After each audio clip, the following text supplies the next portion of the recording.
ကားပါကင်နေရတော့အကျဲကြီးပါပဲရောအားလုံးပဲမင်္ဂလာပါကျွန်တော်အခုရောက်နေတဲ့နေရာလေးကတော့တောင်ကိုရီးယားနိုင်ငံဖိုချိုမြို့မှာရှိတဲ့ Hop Island လို့ခေါ်တဲ့နေရာလေးပဲဖြစ်ပါတယ်ကားတွေပါနေပုံထောက်ရင်တော့ဒီနေ့မိုးရလို့လာလဲတဲ့သူတွေနဲတယ်လို့ထင်ပါတယ်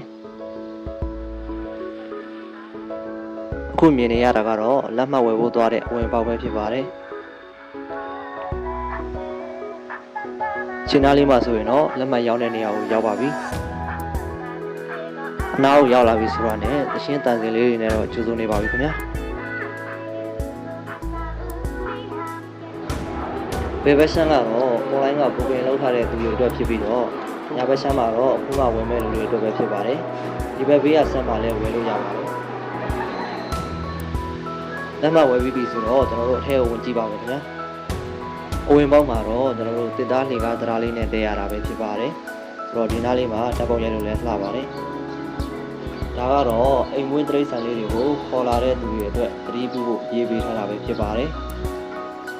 ဒီနေရာလေးကတော့ Hub Island ရဲ့စင်တာပဲဖြစ်ပါတယ်ကျွန်တော်တို့ဒီထဲမှာအမှတ်တရပစ္စည်းတွေဝယ်လို့ရပါတယ်ပြီးတော့သစ်ပင်ပန်းမန်တွေနဲ့ဖော်ဆက်ထားတဲ့ဆေးဝါးပစ္စည်းတွေနဲ့ cosmetic ပစ္စည်းတွေလည်းဝယ်လို့ရပါတယ် Hub Island ဆိုတဲ့အတိုင်းပဲပေါ့နော်ကျွန်တော်တို့အထဲကိုရောက်တာနဲ့သစ်ပင်ပန်းမန်တွေရဲ့ရန်နာလေးကတော့သေးနေတာပါပဲခင်ဗျာအခန်းအတွင်းပိုင်းပြင်ဆင်ကတော့လက်ရတည်တတ်ပြီးတော့တော်တော်လေးကိုလှပလုံးထားပါတယ်ဗီဒီယိုကျွန်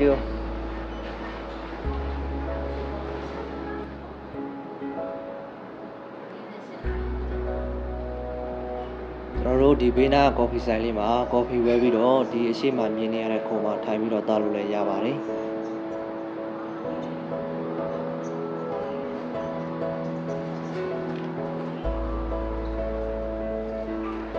ဒီဘေးဘက်အရှမ်းမှာတော့ဖန်စီအလှပစ္စည်းလေးတွေရောက်တဲ့နေရာပဲဖြစ်ပါတယ်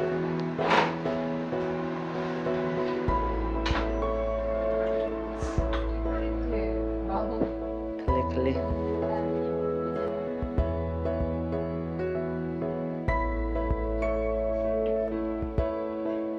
ချစ်စရာအယုတ်ကလေးတွေနဲ့ကီးချင်းလေးတွေကိုလည်းအမှတ်တရအနေနဲ့ဝယ်သွားလို့ရပါတယ်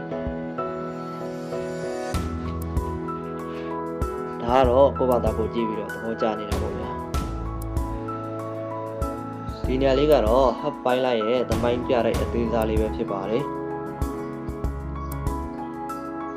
ကျွန်တော်တို့အထက်မှာဆိုရင်တပ်ပုံတွေတော်တော်များများကိုခင်းချင်းပြသထားတာကိုတွေ့ရမှာပဲဖြစ်ပါတယ်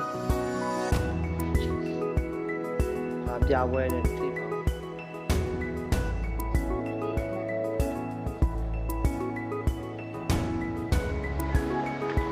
ဒီနေရာလေးကတော့ Sky Health Farm ကိုသွားတဲ့လမ်းပါပေါ့နော်ဓာတ်ပုံရိုက်ဖို့အတွက်နေရာလေးလုပ်ပေးထားတာပဲဖြစ်ပါတယ်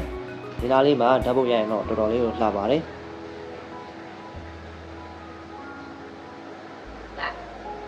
လှတယ်ဗီဒီယိုရိုက်နေ